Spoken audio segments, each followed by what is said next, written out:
Welcome to this segment of Citizens Forum, being recorded on June 10th, 2021. I have with us today a very special guest that's got a long list of credentials and experience in the field that we'll be talking about, and we'll just take a little look at his bio on the website at the McGill University. This is Dr. Héroux, that he's a scientist with experience in physics, engineering, 15 years there, and health sciences for 30 years. He started his research career at Hydro-Quebec and in the electro-technical laboratory. Then he's also got additional training in medicine and biology, and is currently an associate professor at McGill University, Faculty of Medicine, where he is the current Occupational Health Program Director and also medical scientist in the Department of Surgery at McGill. Now, his particular areas of expertise are health effects of electromagnetism, toxicology, and hearing conservation.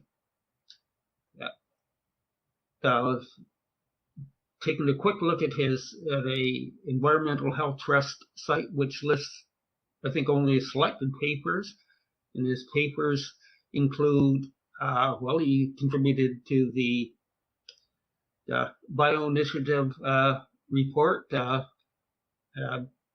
His papers cover the range from the low-level frequencies all the way up to, I guess his most recent one was dealing with 5G frequencies.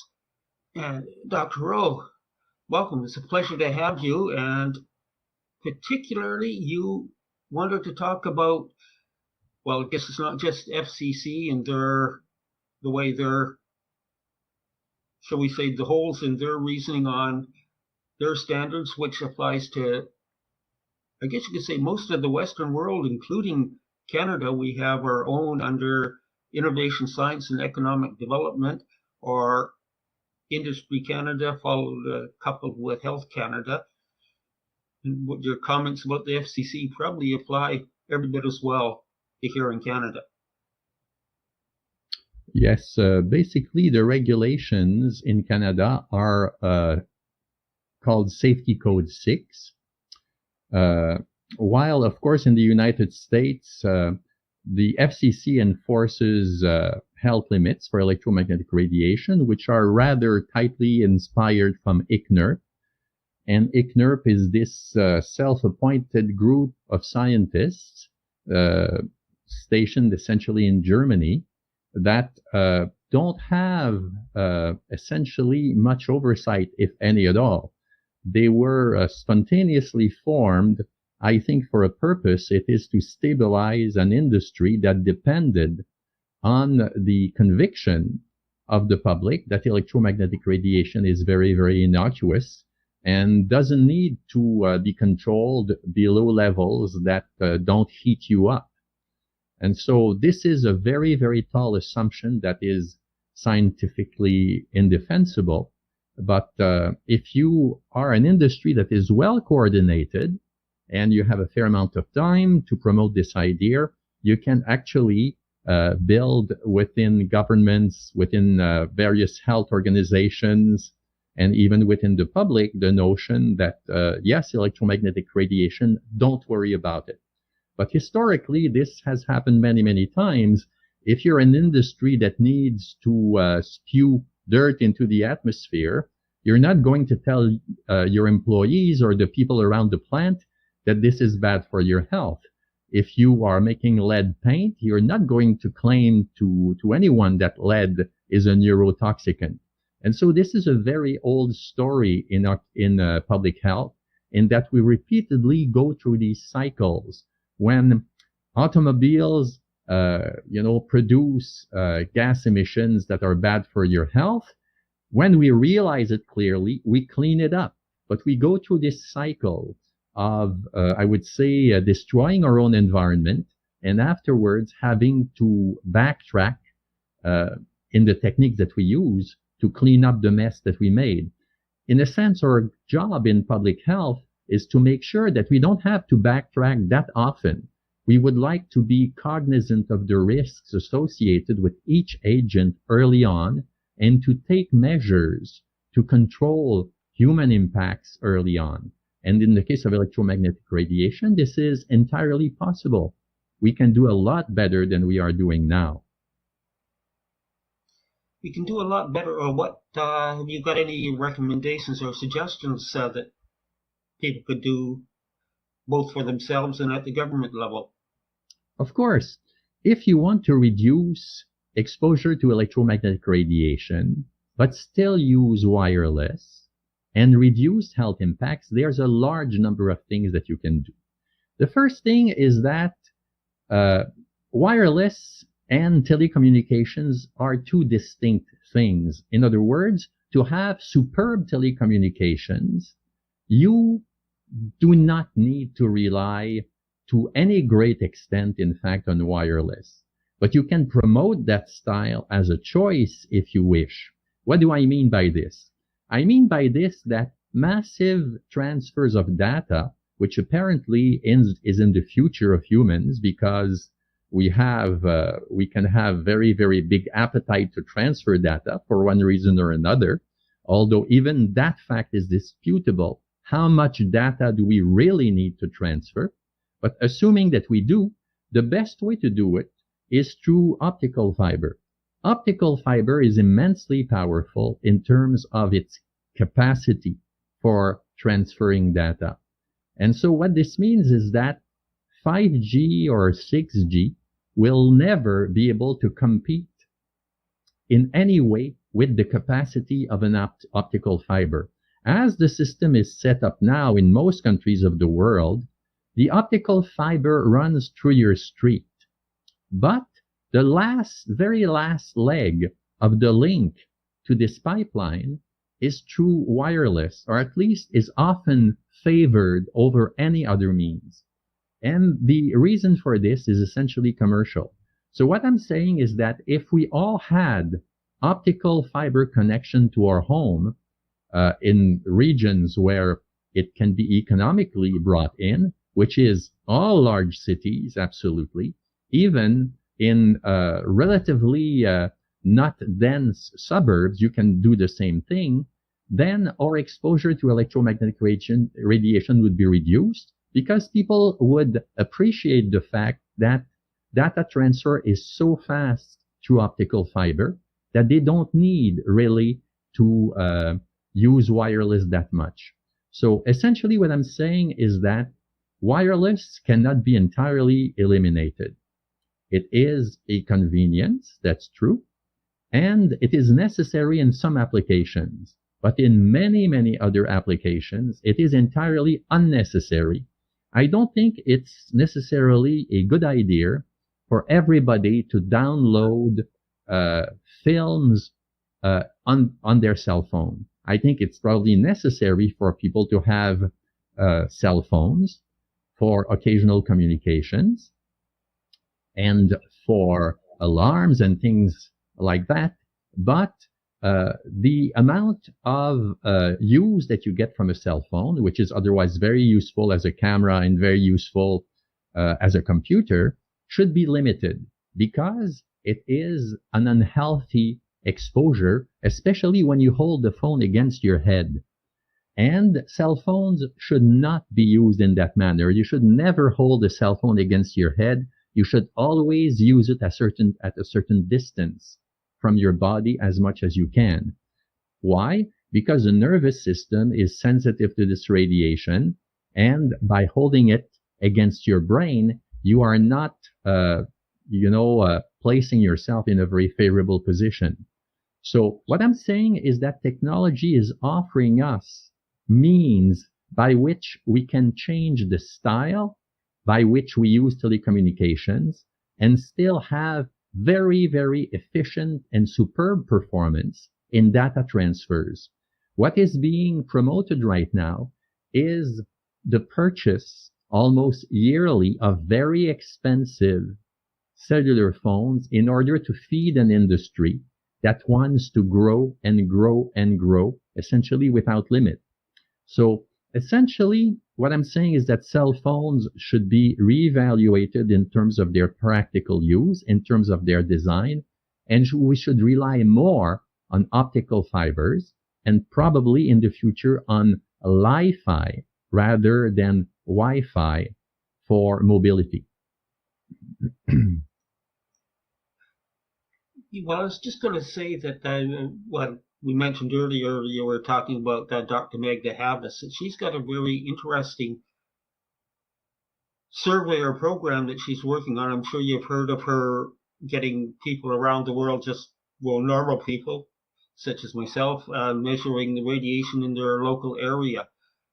Now, I've measured it over just 3 months, and there has actually, in the last 3 months, been a significant increase in the amount of radiation in my survey area.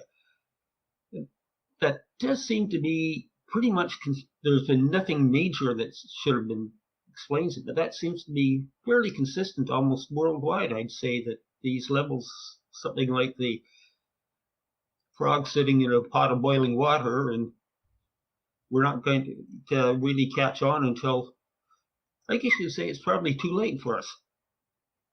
Yes, I think it's more or less a situation. In essence, the industry is promoting wireless as a new way of doing things, as a new style of living. In other words, they want you to have an intelligent house. They want you to have an intelligent city. They want you to have an intelligent country. They want everything intelligent. And what it means for them is to apply algorithms. And many of these algorithms depend on wireless communications.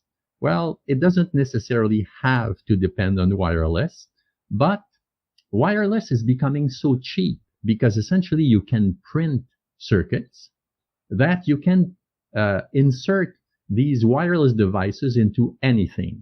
So the future of industry is that they want everything in the world to be connected, as if that was necessary. And of course, in their belief that saturating the environment with electromagnetic radiation is entirely innocuous, they believe that this is the ideal world. First, it's not necessary to connect everything. And secondly, it's extremely unhealthy for people. It's great for chip producers. They will expand their market incredibly. In other words, if you put an internet address into everything that you sell, you can expand the internet enormously. In other words, after everybody has a computer and is linked through the internet, how can you expand the market? By making every object an internet connected. So this expands their market absolutely without limit.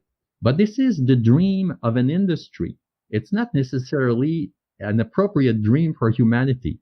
In other words, there are different ways of doing things, and I think that going in this direction, trying to connect everything, is entirely superfluous and a waste of intelligence, so to speak. I really question the need for even cell phones or everything. That it's nice to get away from that constant tether to be connected to the system. As you can probably imagine, being electromagnetic hypersensitive, I don't have a cell phone. I won't have one, and I cringe when somebody brings one out and wants me to use it for a minute. Have you looked much at the more subtle effects, such as it's not subtle when you get a bad headache, but the effects that it has on people in terms of the sensitivity, just the not feeling well around it? Well, there are associations in practically every developed country in the world of people who try to help each other in order to reduce the suffering that they get from being around radiation. So there are electrosensitive people in numbers in the world, and they get very little support in general from physicians or from public health, because these people, as you pointed out previously, are under the notion that electromagnetic radiation cannot have any immediate or long-term health impacts.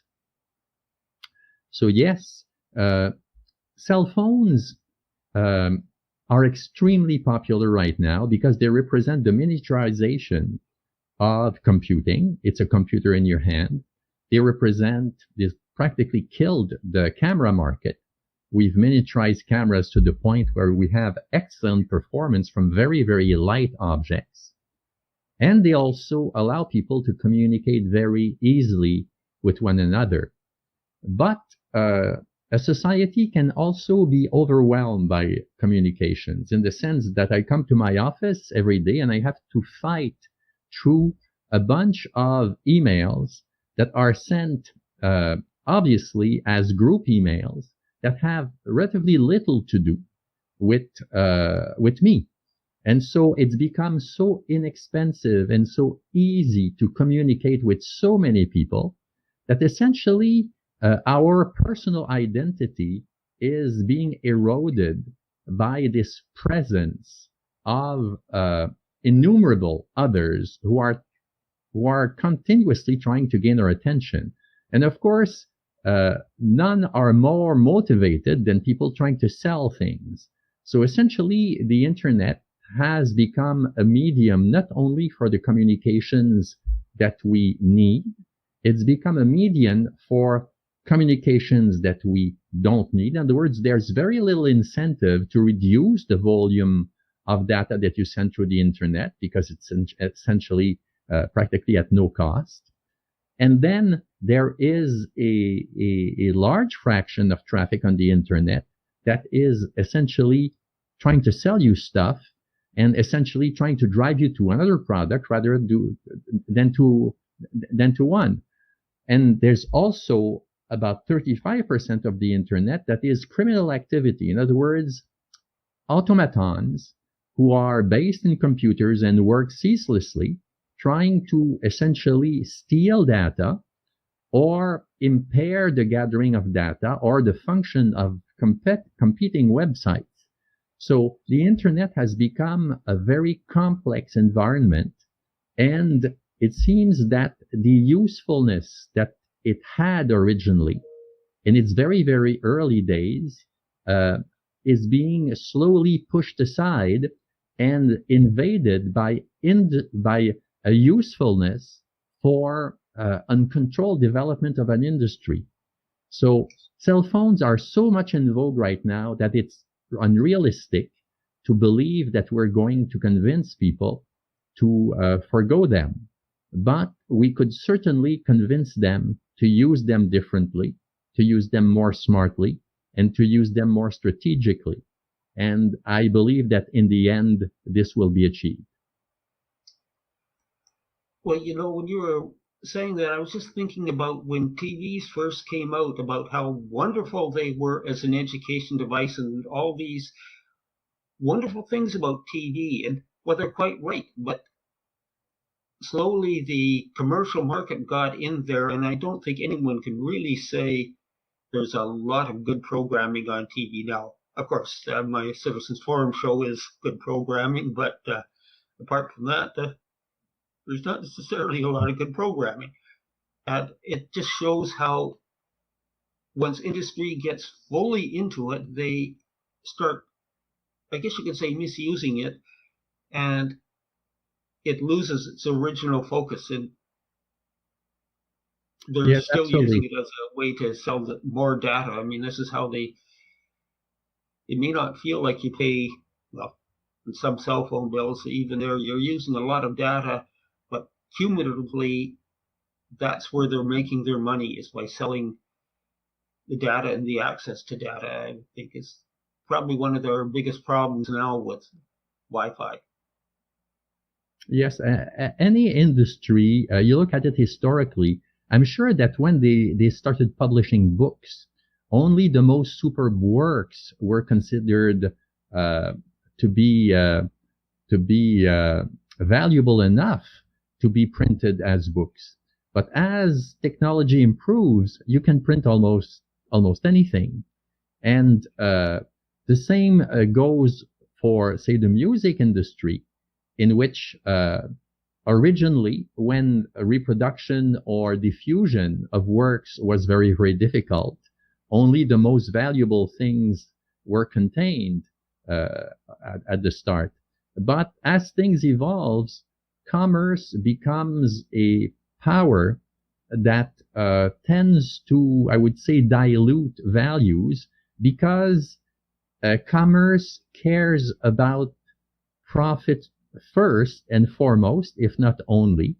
And so usually commercial entities find ways to sell things, even if they're not that good, even if they're not that necessary. When you go to a theater and watch a film, one of the means that is used to give you the impression that you legitimately paid a decent price for your ticket is to make the sound very, very loud, to make the flashes of light on the screen very, very intense. And so you come out of there dazzled, both through your vision and through your hearing.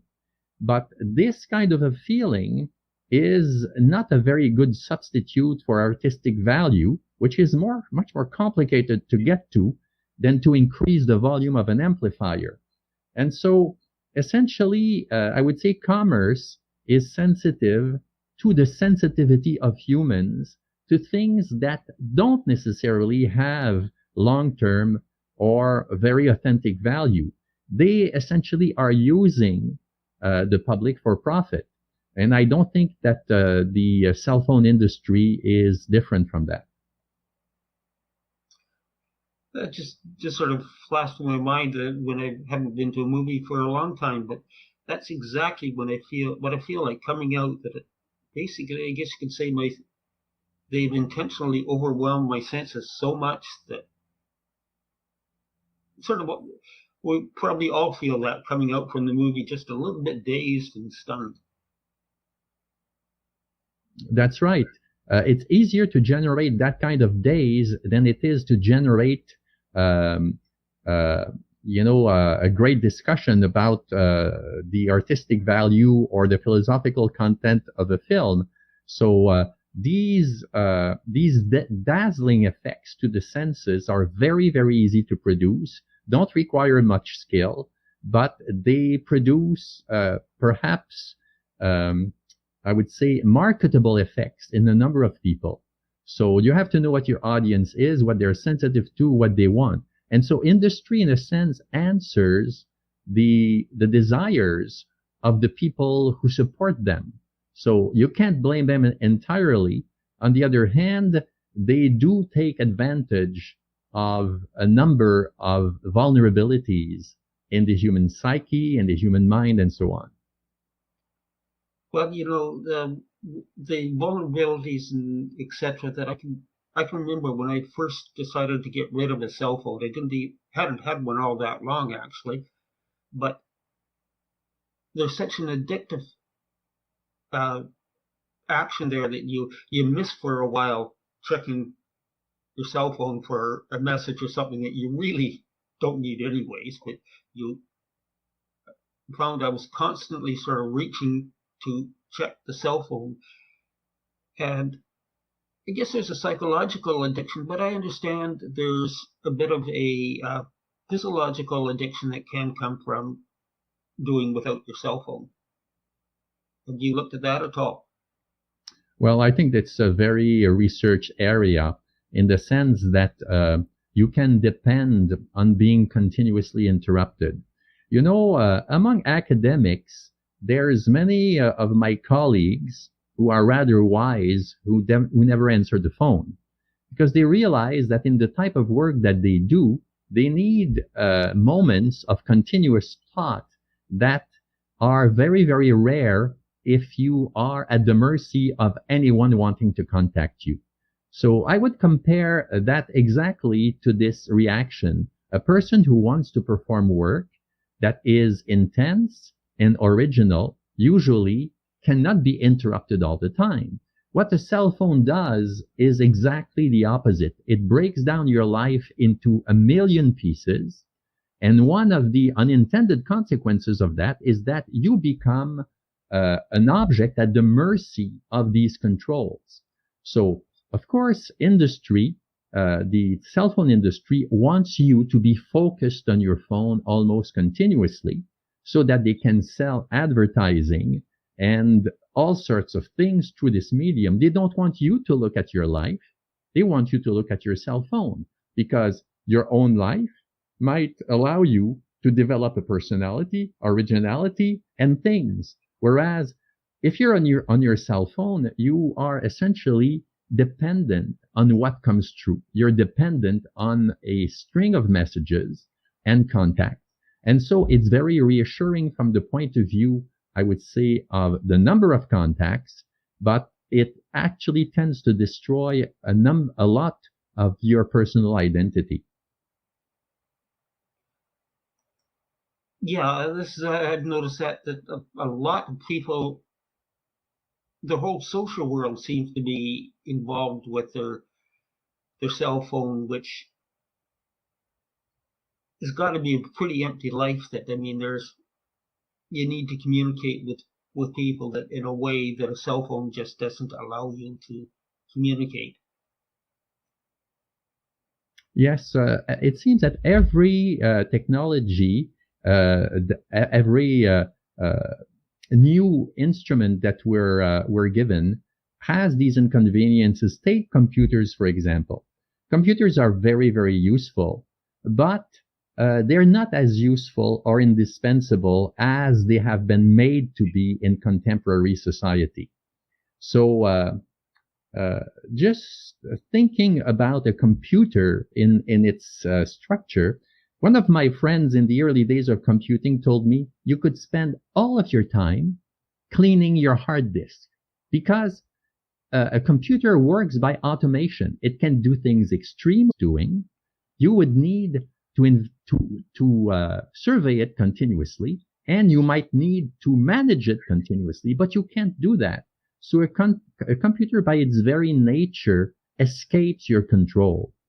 And you know, when the astronauts went to the moon, I believe in 76, they carried a computer that had a power that is about 1,000 times less than what you would carry in a smartphone, which is to say that your achievements are not dependent on the size of the memory or on the power of the microprocessor that you have. But industry would like to give you the impression that they have to push, the development of computing and of cell phones in particular to the ultimate limit, and that will mean human progress. Well, I disagree. People believe that artificial intelligence will do everything for us. Well, artificial intelligence is in great part a marketing scheme. The present level of artificial intelligence is that if you need to pick up some dust somewhere and bring it back to Earth, this really challenges the capabilities of artificial intelligence. So essentially, what is hidden by the concept of artificial intelligence is that you have an industry that is very, very primitive in its true capabilities, that wants to gain importance at a much faster rate than it is able to deliver. And what is underlying is that if you trust in artificial intelligence, these algorithms will relinquish your control over your decisions and give them to the programmers who develop these programs.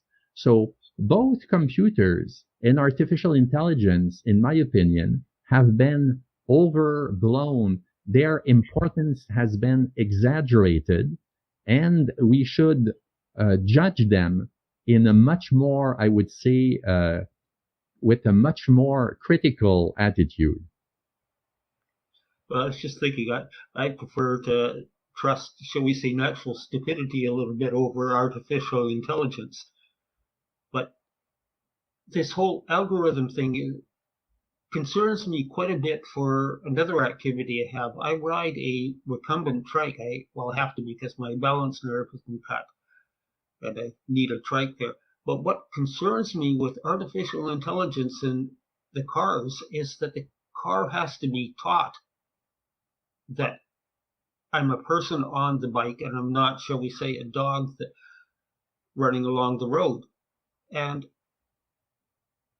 that, shall we say, concerns me in the sense that I don't think the people programming these cars really are paying much attention to all the other things that if you saw someone on the bike, you don't need to be programmed to recognize person there. But these cars unfortunately do, and that's a real concern for me in a sense. At only one example that I understand they are having a hard time teaching the cars with artificial intelligence to recognize ice on the road or icy conditions, which yes, just can't rely on this. Yes, the development of, say, a car that is self-driving needs to be supported with probably special markings on the roads and all sorts of supporting, I would say, techniques in order to facilitate the development of reasonably stable systems. So this is not an easy task. So we should not have exaggerated, I would say, expectations as to what these things can deliver. You can perform artificial intelligence for tasks that are reasonably limited, within which there is not a lot of variation, and in particular things that you really don't want to do, that people don't really want to do. But to have artificial intelligence, for example, in financial decisions, only gives you an advantage of speed. It doesn't give you an advantage in true intelligence. In fact, artificial intelligence are just classification systems. You expose a system to a variety of situations, and you classify the outcomes according to certain characteristics. So if circumstances really change, it's very difficult for the system to keep up without being reprogrammed. So essentially, having an environment in which you have artificial intelligence playing a great importance will mean that you'll have another person living and learning as you live and learn. And so I don't think that this is necessarily the goal of humans to create a competing entity that will be, unavoidably completely primitive in order to compete with us. We want artificial intelligence systems to fill the role of things we don't want to do. Like, for example, opening your garbage can and closing it. Opening when you're close to it and closing it when you're gone. This is a perfectly appropriate thing. But as far as many, many other decisions that are more complicated, we don't want to relinquish these decisions to machines that have been programmed by others and other circumstances that may be more limited than the circumstances that we will be faced with. Yeah, I think that probably sums it up fairly well, that yes, there is a place for artificial intelligence and, well, computers in general.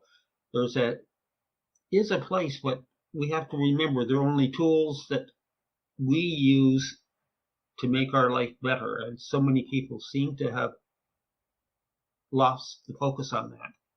Yeah, I agree entirely, and perhaps the biggest philosophical problem is that the existence of computing and of artificial intelligence have morally relieved us of a leading role in creating progress in the evolution of humanity. In other words, we don't have to be responsible for ourselves. We don't have to have to put in the effort to make things happen. The machines and artificial systems will do it for us.